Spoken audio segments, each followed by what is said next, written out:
gonna make some announcements now because it is 7:45. We have Chris, is it, from the mayor's office, and then we're gonna have you. You could come on. Go on now. All right, great, awesome. And you know, your guys' sound project segues into what I'd like to announce pretty well. So I'm Chris. I started working in the mayor's office this month, and I'm here to talk to you guys about Beautify SJ, which is the mayor's campaign to clean up our streets and really help the public reclaim the public space and take pride in the aesthetics of our city. Because we do realize there's a lot of trash, illegal dumping, but with the new initiative, we're trying to clean that up. So I'll pass this around. Oh, if you don't mind. Okay. Yeah. Pass it around.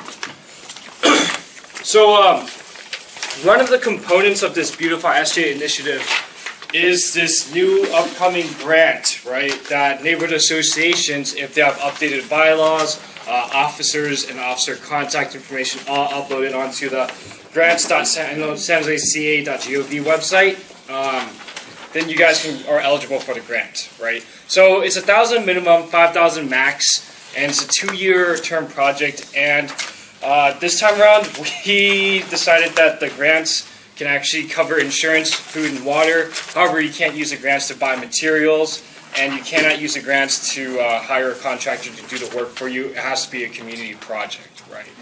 But for the most part, you know, insurance will cover you in case someone gets hurt. Food, water. I mean, last time you couldn't get it. With CAP grants, you can still apply for CAP grants, but those things are actually used for things like block parties, litter pickups, etc. This one's actually building something physical, right? If you have a traffic circle that DOT installed, like, hey, I want to do something to beautify our neighborhood, you can definitely use up to $5,000 from our grant to landscape that particular traffic circle, island, etc. Right? The signage, great plan too. Murals, utility boxes that you want to paint over, definitely. Everything that you can think of to beautify your neighborhood, we'd love to hear those ideas, right? And this is more of like, you know, you'll submit your ideas. Applications will become available late July, early August, and we're hoping to distribute the funds in fall, so pretty much early October. And in that way, you guys can get the project rolling. And really, I'm here to talk to you about that and also make an ask similar to what you guys have asked as well, which is please do let your neighbors and your neighborhood associations know about this grant. You know, it's a community project, and we'd love to have everyone be engaged and activated by this. And yeah, cool. And so you said late July, early August is Yes. when we can actually Yeah. start Yeah. submitting. Exactly. Okay. But do make sure that your neighborhood association has updated bylaws, officers, and officer contact, once again, uploaded on grants.sanjoseca.gov. So it has to be done through the neighborhood association. Yes, only neighborhood associations qualify for this grant. So you can't just be like an ad hoc group of neighbors. No, it has to be a neighborhood association. And that website, could you say it again? Yeah, it's actually on line number 2, so it's grants. Oh, sorry. Yeah, that's okay. Okay. He's a professor. The paper is still Yeah. going around. Yeah. I should read carefully. Did the paper make its way around? Did the flyers? Yeah, we did. Oh, great. Actually, I don't think it Public did. or No, private it's- land? Okay, good question. Public land, yes. Private property, you have to obviously work with the business owner, right? So I think there's a good example of like Lolo's Donuts. They're Northside's trying to work with them to paint a mural, right? So that's public-private partnerships. But yeah, definitely public land, but it's not limited to public land. As long as you can get private landowners to agree, go for it. Oh yeah. We need Oh, shoot. I work downstairs. It's just literally. Okay, Come on, there you go. Yeah, I work on the 17th floor. Why? Because Thank you. the 17th floor, I don't know, there's overspill. Yeah, mayor's Okay. office. Yeah. Any more questions? Yeah, any more questions? It's a really exciting program. We're really happy to roll this out. You know, you guys have been asking for it for years, and man. Oh, and by the way, common question people do ask, like, oh, there's only $200,000 allocated. Well, and then it's a first come first served basis. However, if the grant exceeds $200,000, grant request exceeds $200,000, we'll review and rank which ones we should award. Is there guidance on how much something costs? Like, you know, as part of the participatory budgeting, you know, a team would look over it and say, Right. like, okay, you're way underfunding this, or Is there any guidance on that? Like, how much does it cost to paint a utility box? Spartan Keys, I spoke with Aurelia, and she said it was like $500 But materials. how would we know that? Is I guess what I'm saying. You would have to actually reach out on your own. Materials, paintbrush. Oh, you can't use it to buy tools, so definitely paint. You can use it to buy paint. So that would be on your own side, your own research for your own project. So we'd have to yeah. guess, just kind of take a guess. Yeah, create your Okay. own budget. Does it have to be implemented by the city, though? No, it's all you guys. Okay, We just okay. review and we approve. Oh, okay. Yeah. Okay. So there you go. So you said this is, we submit, our ideas and you guys kind of Just- review it yeah. and either approve it or deny it? Yeah, yeah. Is there like a limit of how many ideas we can submit per neighborhood? Okay, so if you get your grant, say your neighborhood association submits two, and then miraculously they get both approved, you can only choose one.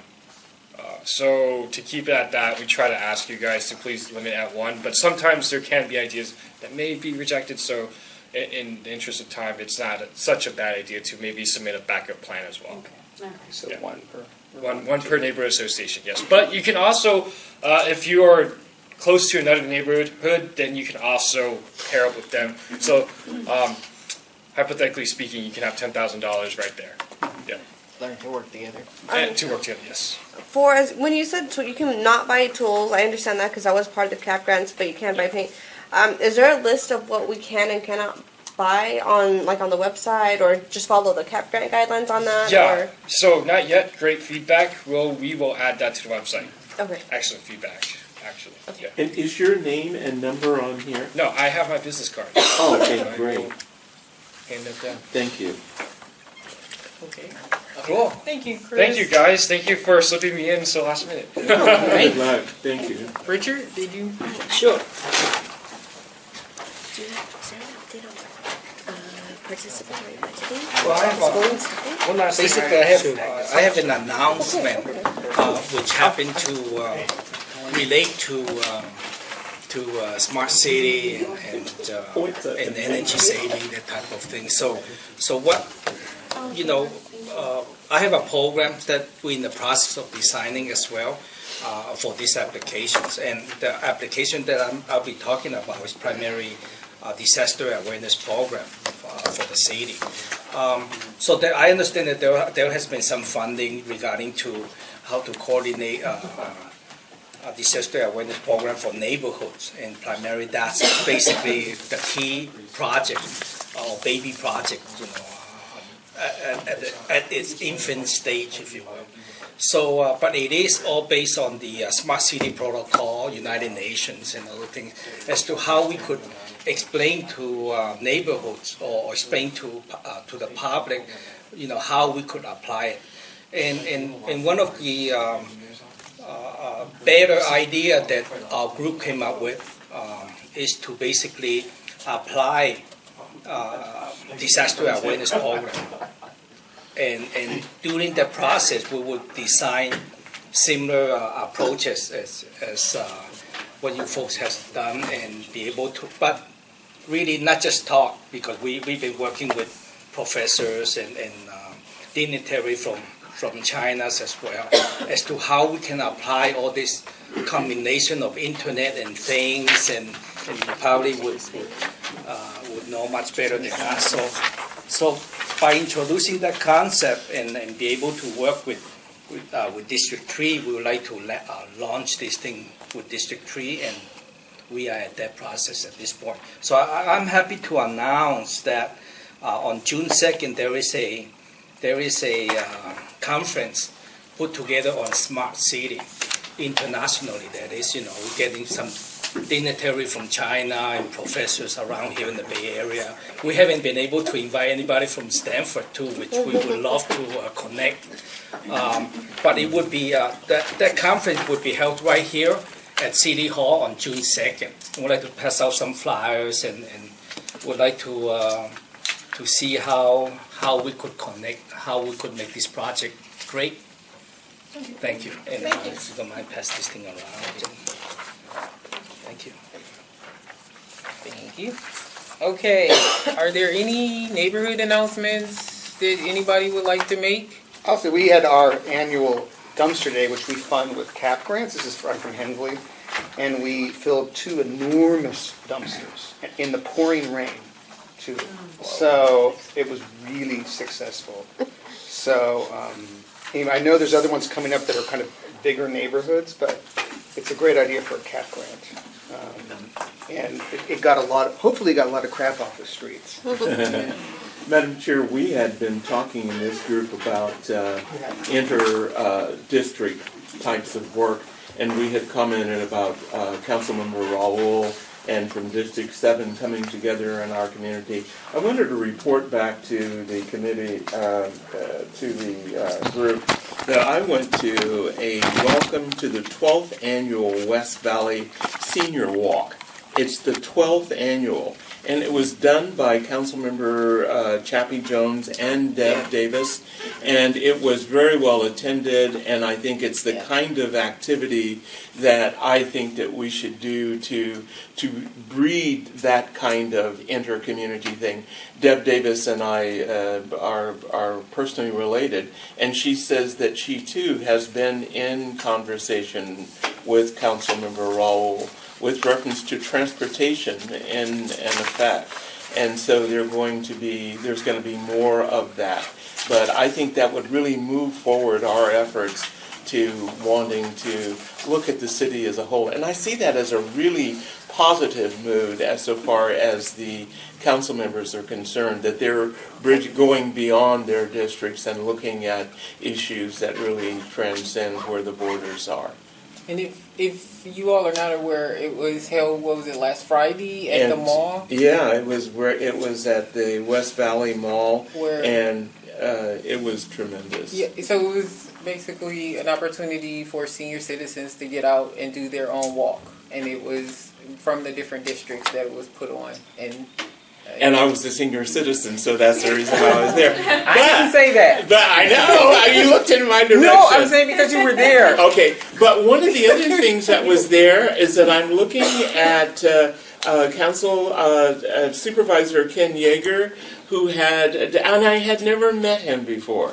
And all of these desks, it's an opportunity to network that you would not, for as long as I've been in the city, and I've never met him. So I'm wearing his band, but I'm looking forward to meeting him. But it's a great opportunity, other than that knee-jerk reacting to the floods, reacting to the dumpster, some of the other things, but some really positive things that was there. And we get a chance to see who the community is, which was really eye-opening for me. As well. So I hope that this body can move in that direction as well. Okay. Well, thank you for sharing. If there are no other announcements, yes. Oh yeah, sorry, one last announcement. If you have any cleanup days, dumpster days that you need volunteers for, if you have my business card, please send it my way and I'll post it on beautifysj.org. And we have some volunteer groups that can follow. Yeah. Awesome. Thank you. And we do have a dumpster day coming up. The next one is going to be May 6th, Saturday, May 6th. And the location is to be determined. El Rancho Verde, Las Plumas. Okay. Yeah. There you go. Thank you. So if you have any questions, you can email again either David or the Gmail. Yes, I said that. No, you can email the district's email. Anyway, thank you all for coming tonight. Please take some food and some water. Please. Thank you all. Have a good night.